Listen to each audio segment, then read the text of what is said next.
You're watching News 54.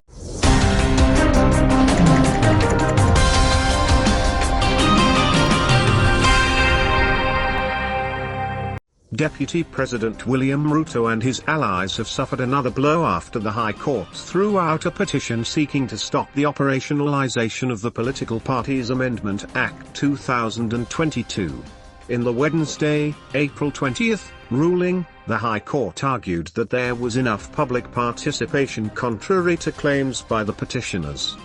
The petitioners, 𝗓𝗓𝗎𝗓 and other civil groups, wanted Justices Hedwig Ongudi, Esther Maina and Daniel Ajembo of the Constitutional Division of the High Court to suspend the act until after the election.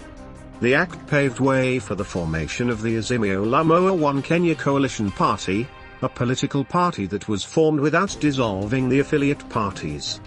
The petitioners had told the court that President Uhuru Kenyatta erred by signing the act into law despite the bill not going through public participation. The court determined that we find that the public participation that took place before the enactment of the amendment was consultative, meaningful, and reasonable. Therefore, the amendments cannot be nullified on this ground. Additionally, the judges asked for patience from members of the public before the full judgment document is released, as they stated that there were some typing errors.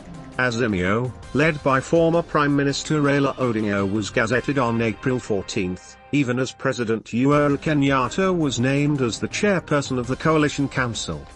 The discussion of the bill in Parliament was marred with chaos in December 2021, as pro-handshake members of Parliament clashed with their counterparts from Ruto's camp. The bill was finally passed on January 5, even as Ruto allied revealed that they would move to the corridors of justice to stop the implementation of the bill. Passed on 5th January 2022 and transmitted to the Senate on 6th of January 2022. Thereafter, the JLAC of Senate placed an advert in the local daily newspapers on 12th of January. Members of the public were invited to make their presentation on the bill on or before 19th of January. They were invited for public hearing and presentations. Pursuant to the advertisement, the committee received 28 memoranda, and in total, therefore, the number of days within which submissions were to be presented was 21 days. The issue before this court is whether from the above facts there was any meaningful public participation before the enactment of the impugned amendments. Guided by the guidelines set by the Supreme Court of Kenya in the British American case, our answer is in the affirmative. From the above analysis, a number of points have been made very clear, which are as follows. 1. The chronology of meetings and consultations as narrated by the first interested party have not been challenged.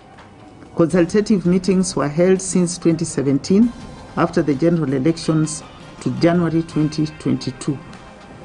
The first interested party invited a good number of participants in good time and even facilitated their attendance. 3. There was clarity of the matters under discussion and resolutions were made. 4. The lists of the invitees and attendants confirm there was inclusivity. On the manner of submissions of memoranda, we note that the National Assembly invited both written and electronic memoranda. On the other hand, the Senate only invited electronic memoranda and called for 2 days for public hearing. That was on 20th and 21st of January. It's within public knowledge that this was during the COVID-19 pandemic, and the Ministry of Health in its protocols had prohibited receipt of hard copies of documents. We take judicial notice of this because even the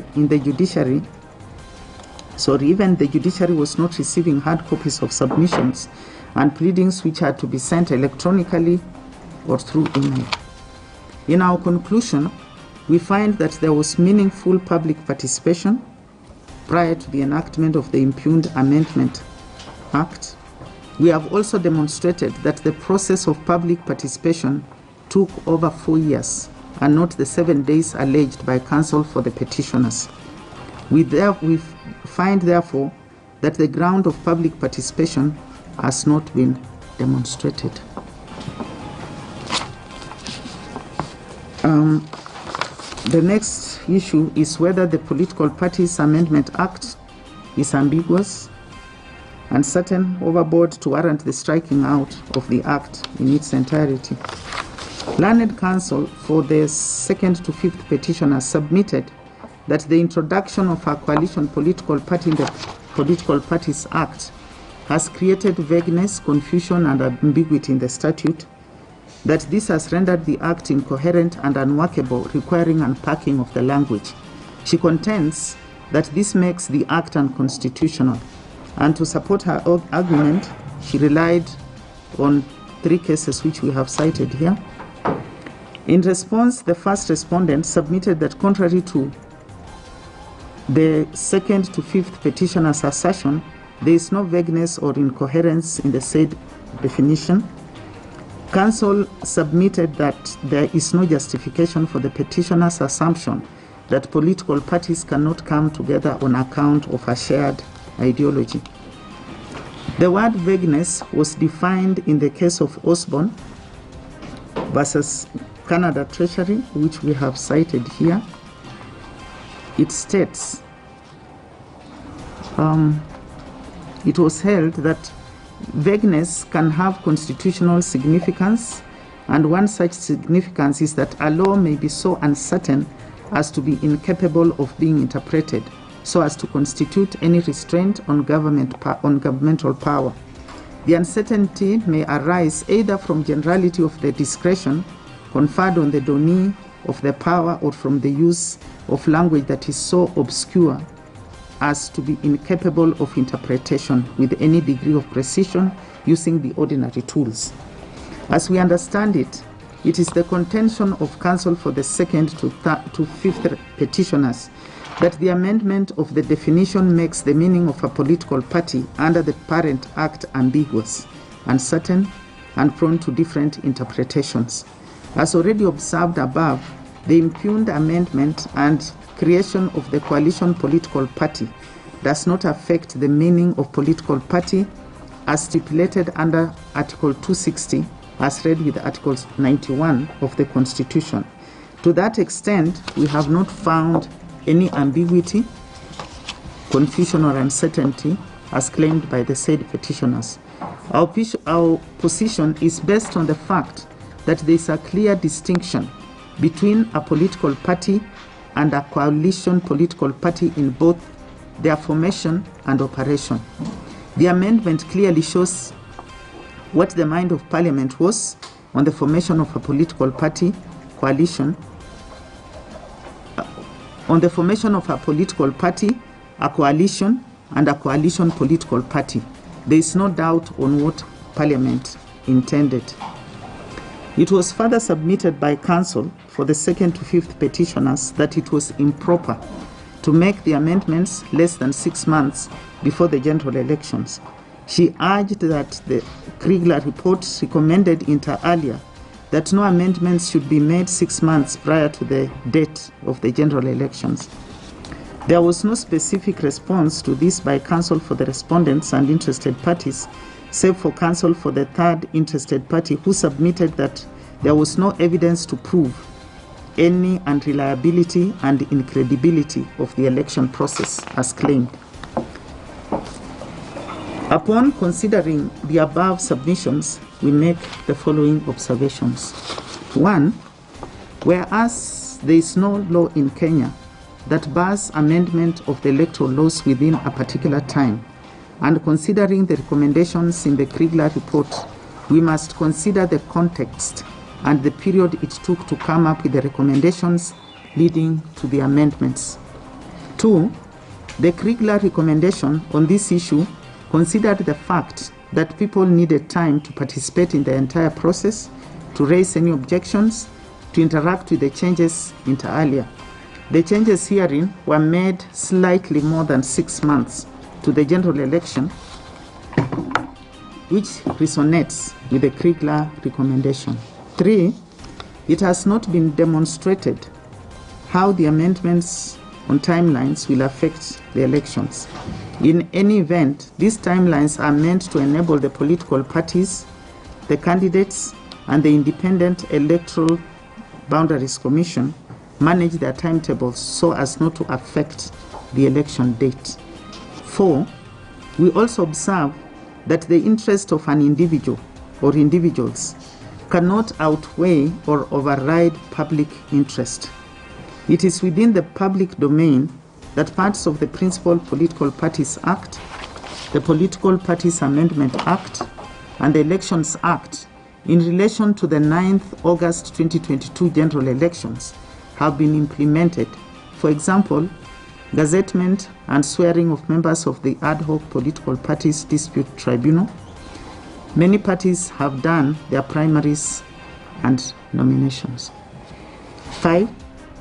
Counsel for the 2nd to 5th petitioners is calling on this court to strike out the amendments based on conjecture, hypothesis, and speculation. Our finding, therefore, is that the 2nd to 5th petitioners have failed to prove any vagueness or uncertainty in the impugned amendments, which are very clear on their intent. We find nothing to make us strike out the Political Parties Amendment Act on this ground. Whether the petitioners are entitled to the orders sought. We think we have said enough in respect of the prayers sought by the petitioners, and our findings are as follows. 1. There is no unconstitutionality in the amended sections 2, 4A, 62A, 76, 14A, 22, 34, DA, B, FA, FB, FE, 40, subsection 3, 41, subsection 2 of the Political Parties Amendment Act 2022. 2. There is no unconstitutionality in section 28(1) and 28A of the Elections Act. 3.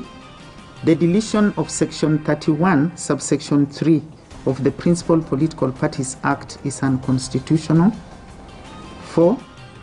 Section 34 FD is unconstitutional as regulation of political party nominations is the mandate of IEBC and not the Register of Political Parties. 5. We find that the public participation that took place before the enactment of the impugned amendment was consultative, meaningful, and reasonable. The amendments cannot therefore be nullified on this ground. 6. The impugned amendments do not render the Principal Political Parties Act ambiguous, uncertain, or vague. 7. Save for what we have found in respect of sections 31, 3, and 34 FD of the Political Parties Amendment Act 22, the petitions fail and are dismissed. And on costs, we have considered the issue. Costs generally follow the event and are in the discretion of the court. However, in the circumstances of this case, we find the order which commends itself to us to be that each party shall bear its own costs. Those are the orders of the court.